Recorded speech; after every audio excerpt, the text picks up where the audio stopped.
Welcome to the Career Corrective, your career lifeline that gives you laugh lines with Jenny and Allie.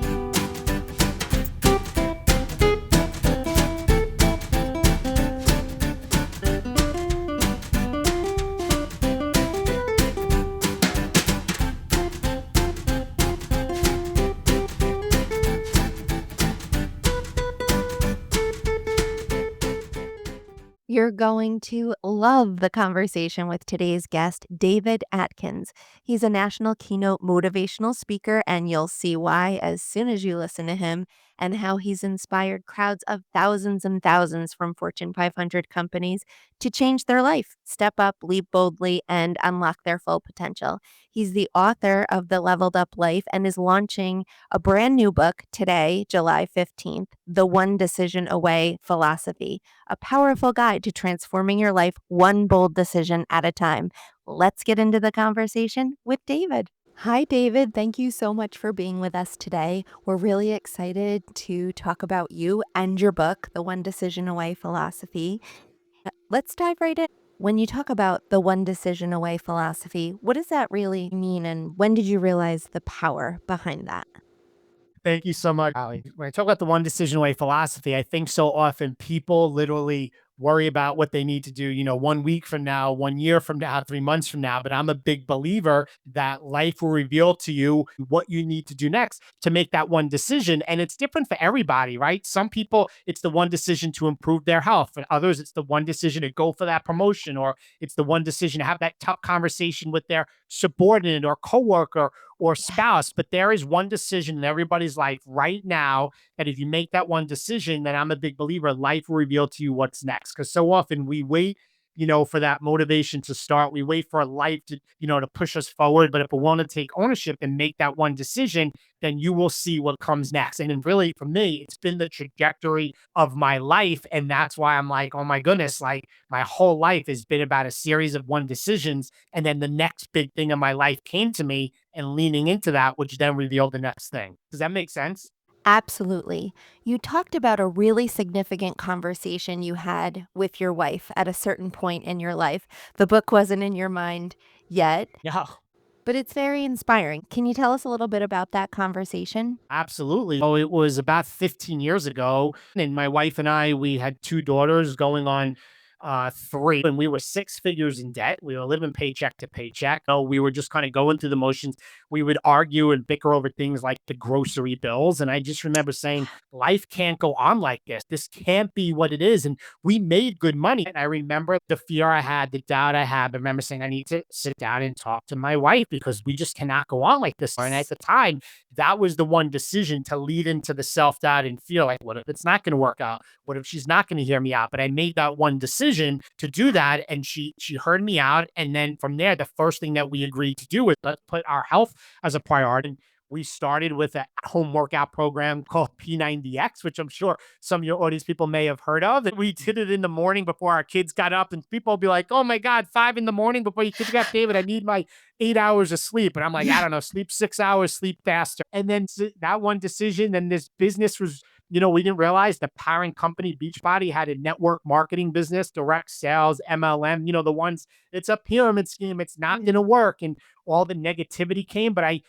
being six figures in debt, I'm like, hey, you know what? We had great results. People were asking what we're doing. Let's make the one decision, go for that business. And we jumped into that business. And in 2 years, we paid off the six figures in debt and built a team of 1,400 people internationally and became $1 million earners in the company. And then that one decision led to them saying, David, can you share your story? Now you have three daughters. You're in great shape. You built this business. You work full time with the state police. How'd you do it? So I'm like, okay. And it started from like Wow. 15 people in a library, and then it was 100, then it was 1,000, then it was 20,000 NFL Superdome. And then I had CEOs and the executive, David, you have a gift to speak. Have you ever thought of being a keynote, a motivational speaker? A motivational speaker, like, I'm a captain with the state police now. I have this business. I have three kids. I work full time. How am I going to do that? But I took that leap of faith in Yeah. 2021 when everybody, again, Ali, and I had to point this out because every time along the way, I had to follow my gut, had to follow my Yeah. heart, which I Yeah. talk about in the book. when making the one decision, because every time along the way, the overwhelming majority, whether it was family, whether it was coworkers, all said, whether that business doesn't work, it's a pyramid scheme. Why are you going to retire from the state police so young? You're going to get promoted soon. Like, it Yeah. always is about following my heart and then making that one decision. The point I'm trying to make is this: if I did not make the one decision to have that conversation with my wife, I would not be standing here today or even on this podcast speaking to you, because it was making the one decision to improve my marriage, which was the momentum that led to everything else that took me to where I am now. Thing. Make sense? Absolutely.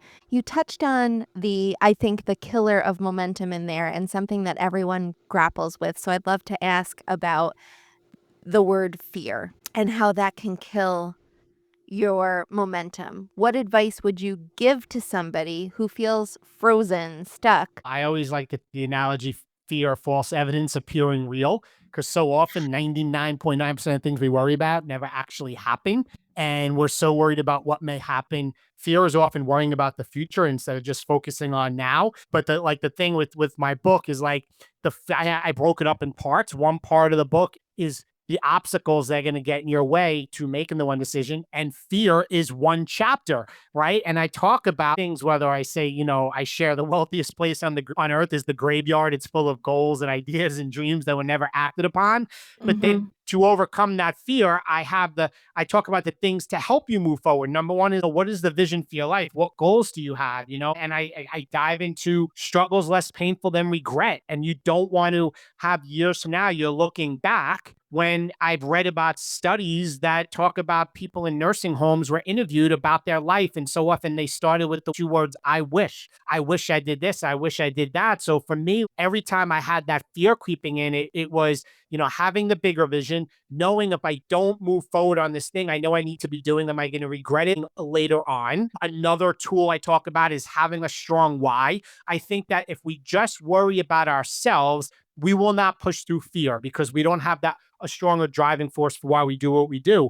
But if Mm-hmm. you really think about maybe, your kids or your family, like, I'm a big believer, your kids deserve the best of you, not what's left of you. And for me, when I have a stronger why, a bigger calling, that will push me through the fear, saying my kids need the best of me. So there's all these tools that I talk about to overcome fear, from vision, not having struggle, have a bigger why, all throughout the chapters, to just push yourself to move forward. Because we all have fear. Everybody has fear. I say I have fear every time I get up on stage, but it takes one word, Allie, one simple word to face your fears. And that's just have a little bit of courage every single day to move forward and improve your life. That surprises me. Do you really have fear every time you get on stage?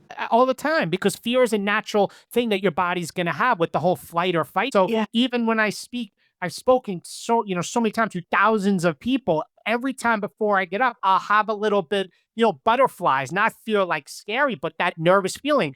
But that to me is a sign that you are exactly where you are meant to be. Listen, Yeah. pressure is privilege. So if you're in that spot and you're feeling that a little Yeah. bit, that's the performance edge. Brendan Bouchard talks about it, the performance edge. You're right there where you're ready to go to another step.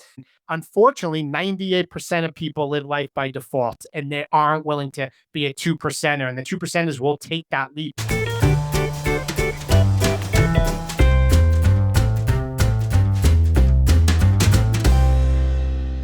There's a little bit an element in what you just said in kind of being proactive in your life, more so taking charge of your life. Is that fair to say that that's one of your 100%, you have to be willing to take ownership of your life. I think so often we point fingers on the circumstances. This happened to me, that happened to me. Oh, COVID happened.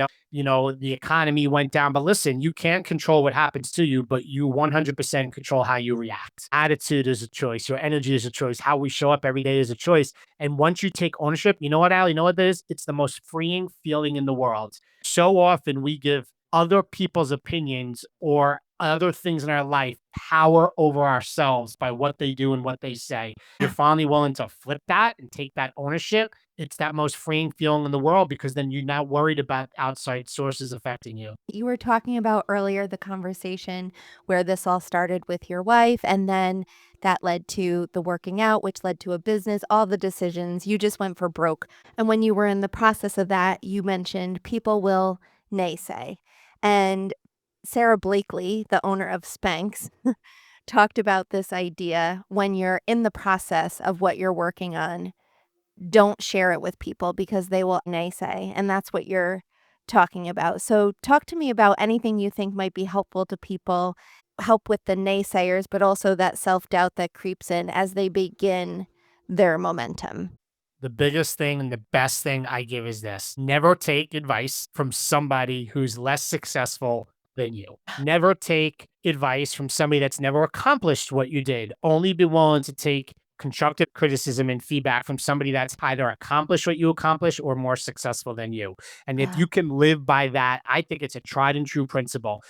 Because when I had vision, or I talked about I want to write a book, and all the people, you were never a writer. You're like, you're not an author. Those are people that never wrote books. Those are people that wrote books were like, David, go for it, go at it. Or when I wanted to be a keynote motivational speaker, and I'll call it as it is, in the state police, my friends were like, David, you're crazy. You're going to get promoted. Why are you going to do that? Like a keynote speaker, why are you retiring so young? But then I had CEOs and people that heard me speak at a very successful level, making a lot more money I was making in the state police, were like, you have to do this. I finally learned, like, all those people that are on the keyboards that are going to knock your dream away. And to what you said with Sarah, if you put it out there, you're going to have people that are going to tell you it's not going to work. Right. Prove them wrong and only take criticism and feedback from somebody that's more successful than you. Yeah, that's a great way to flip it.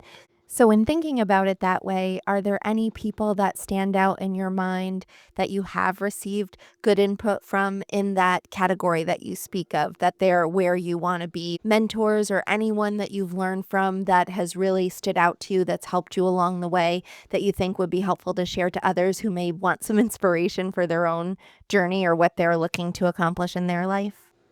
I would say right now, the biggest thing for me is that the David Atkins version of me I am right now is different than I was 15 years ago. And that's because my mentors for many years, and even now, because every day I'm a big believer in this, were the authors of the books that I read. They went on a personal growth journey to read personal development books from people like John Maxwell, people like Brendan Bouchard, people like Tony Robbins, people that the books, John Gordon, all these amazing authors.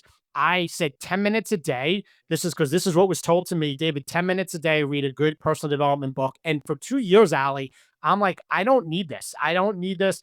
I'm with the state police. This is this rah rah. But it was eye opening when I first saw John Maxwell speak at a conference, and he just came out with this book, The 15 Invaluable Laws of Growth. And it was like mind blowing. Yeah. But once I took that into my life, everything in my life positively changed. I became a better supervisor with the state police. I became a better husband. I became a better father. I became a better business person because I'm reading from people more successful, learning the secrets, their words of wisdom, because most people's experience in life is by their own life experience. But why not learn through the experience of others, which you could do twice as fast, and especially from those that have achieved great things in their life. So now, Yeah. even present day, every day, at least 10 minutes a day, I am reading a personal development book. So, like Wow. right now, I'm reading a book by John Gordon, The Training Camp. I'm reading about why of the most successful people in the world, what traits do they have different than everybody else? Be intentional and move forward and do things that fuel your mind, like reading or listening to a good book, like I've shared, or like my book, One Decision Away. That's what's going to move the needle and improve your life. And that's what's going to help you push through fear because you're willing to fill your mind with things that are going to stretch you in a positive way. You have a great line in there. Your excuses are exhausting.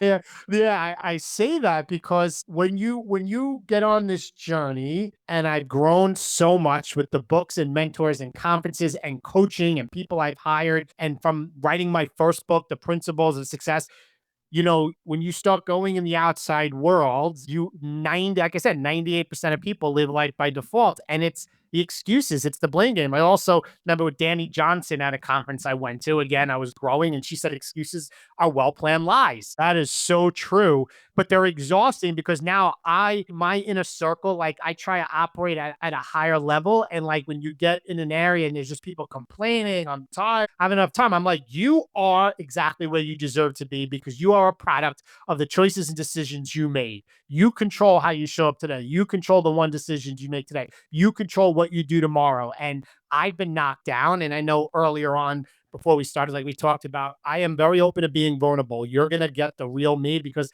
life isn't perfect to me. I get knocked down all the time. It's just how I choose to respond in a different way.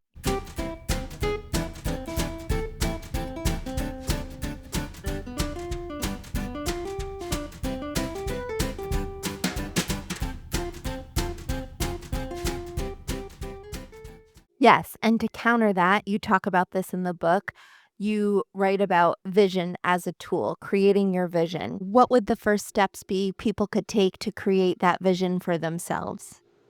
That's a great question. I love when I was asked, and I'll put this question out there to your people, is if you had all the money and all the time in the world, what would your life look like? And that really helps you craft that vision. And then from there, there's different pillars of life, your life, whether it's recreational, whether it's family, whether it's health, whether it's spiritual, and you have the vision, you have these pillars of life, and you write out the vision of what your life would look like in all of those main pillars, finances, family, health, spirituality, relationships, recreational activities. So, what would it look like there? And then the way I act on it is okay, now that you have what your life will look like, reverse engineer what do you need to do in 1 year from now to move you closer to that. Now, to hit that 1 year goal, which I call a banner goal, and I know I'm kind of diving deep into like a coaching session. Yeah, this is great. Exactly what I was looking for. Then you reverse engineer it. All right, what do I need to do each month? And then what do I need to do each week? And then what do I need to do each day to reach that banner goal? So then every day you have a plan that what you do today should be moving you closer to your banner goal because you reverse engineered that vision. It's powerful when I often ask an audience by a show of hands, how many people have dreams in this room? And everybody raises their hands. And I say, Mhm. keep your hands up. How many people in this room are actively pursuing their dreams? And I would say a good portion's hands go down. And I Yeah. say, keep them up. How many people have achieved their dreams? And I would say more times than not, either zeros people's hands are up, or if I'm in an audience of 400, I may see three. You look around the room. This may be a page in your life. It may be a chapter in your life. It's not the book of your life. It doesn't matter if you're 16 or 160. If you are on this earth, you have breath, you have fresh air, there is still time to go out there and improve your life. And have people look around a room to open their eyes. Here it is. We get so caught in, alley, of accepting our life for what it is instead of leading our life to where we want to go. We go through the motions Monday through Friday. We count down the days to the weekend, and then we hit the thing again. When you have that vision, you shouldn't be counting down the days to the weekend. Like, I can't wait to the next time I speak. I'm speaking next week in Indianapolis. And you got to follow the vision and follow your heart of the life that you want to live. Don't be doing it for what your best friend, your mom, your dad, your coworker said you should be doing.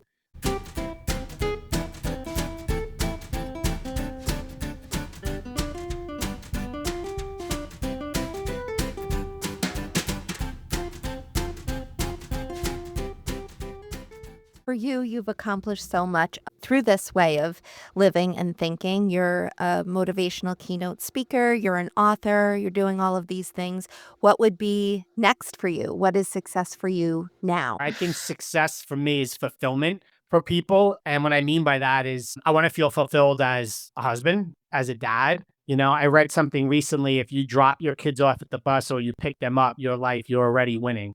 Success to me is health, love, friendship. It's not just money. There's people out there that have a lot of money that are miserable, that are sick and would pay anything, and money can't buy health. For me, what I do every day, I have a very scheduled morning routine. And one of the activities I always go through is practicing gratitude. That's part of success, being thankful for food in the fridge, being thankful to have my health, being thankful to wake up today, maybe being thankful for the opportunities that come my way. Ground success in being grateful. I ground success in family. Also, just following my heart in what I want to do. So I feel that fulfillment. And, that's a big thing of success. And in terms of me, what's next? It's a great question. I'm going to tell you right now, I don't know. When I wrote my first book and people like, when are you going to write your next book? I said, I don't know. It has to come to me. I can't tell you right now. It was all right. This one decision came to me on stage because my people, and this is the other thing that's important. I didn't come up with it. The people in my audience were picking up on it. And except for one tiny speck on this earth, the world is made up of people other than you. So when you recognize people around you are picking up something that you're impacting them, that's when I was like, whoa, I got to lean into this. I think I'm on a second book because the people were hearing my message by me sharing something that inadvertently, subconsciously, like when I get on stage and I sometimes I go on these passion points, it was happening. So that led to this book. And now I'm going to release this book and striving to be on a bestseller list. If I go out there and give my best every single day, if anybody goes out there and gives their best every single day and makes that one decision, whatever it is for somebody, again, because this all started with me having a tough conversation, that one decision, you will know what needs to come next. I think so often we try to force it, we try to figure it out, because you will never look back at your life and say, oh, now I understand why those things happened the way they did. It makes sense looking back, show up each day, and then again, life will reveal to you what needs to come next. We're too often going through the motions, Ali. Success is fulfillment, following your heart, following your gut, moving the life forward, not making grandiose decisions. Microwave mentality. We want to go Google our way to success. People will be like, David, oh my God, you're speaking to Caterpillar Construction. How did you do that? I said, you didn't know that for 10 years, not even 12 years for Beachbody, when I started speaking for them in front of thousands, I did it for free because I was part of the company, but it was 12 years of building that craft before I became a paid professional keynote motivational speaker. So people will see, this is the thing, don't compare your everyday life to the highlight reel you see on social media. People so often compare, they'll look like, oh, David, like how'd you get to speak for this company? Like you didn't see the grind and the failures for the 12, 13, 14 years that got me to this point, so that's why for me, like I'm willing to share struggles and be vulnerable because I don't want people to ever see like, oh, David's speaking or David's writing a book. No, like yesterday I was in New York City and I just posted about it actually, that life humbles you sometimes because I've been battling pelvic pain and multiple doctor visits. I have a double inguinal hernia and a sports hernia. So I'm have to get surgery in early June. Like I'm doing it early June. This is what, like, at least I have answers now. I'm not going to let it stop me. So we all get knocked down, but I posted about it because I want people to realize that we all struggle. We all get knocked down. Right. I think it's so important that you candidly share the full spectrum view because that makes it more inspiring and also more possible for people to put into their realm that this could also be me. I could do these things as well. Yeah, because most people aren't willing to share their vulnerabilities. And Ali, I'll tell you that my posts or my emails that get the most response or replies back is when I share something that I'm struggling with or going through. Thank you so much. I'm going through the same thing. Look at social media. The overwhelming majority of people are only going to post, the perfect thing, the perfect graduation that's going on right now. If you want to empower people and inspire people, be willing to share what's not perfect. Yes, and after listening to you today, I know everyone's going to be so excited to connect with you, hear you speak, grab your book. Tell us everything. Where can people find you? Yeah, so the book launched July 15th, and I'm really excited because I'm gonna have all sorts of giveaways and raffles from things like Amazon gift card, walking pad to a sports nutrition health bundle between July 15th and July 20th. If you go to my website, David Atkins Speaks, there will be a link to order my book. And if you order my book, which is gonna go right to Amazon, and then you fill out the form right on my website right there, for every book you order, you will get one entry to win. There's going to be a ton of stuff that you can win. And you also immediately will get a digital overview activity PDF workbook that will go along with the One Decision Away book. So everybody that orders within the 15th to 20th will get not only that digital workbook right away, you will get entered in the raffle in those days. And social media wise, I'm on Instagram, I'm on LinkedIn, I'm on Facebook. You can absolutely find me. Wonderful. Well, thank you so much for sharing that and for being here today for this great conversation. I know our listeners will definitely be inspired. Yeah. Thank you so much. It was great, Ali.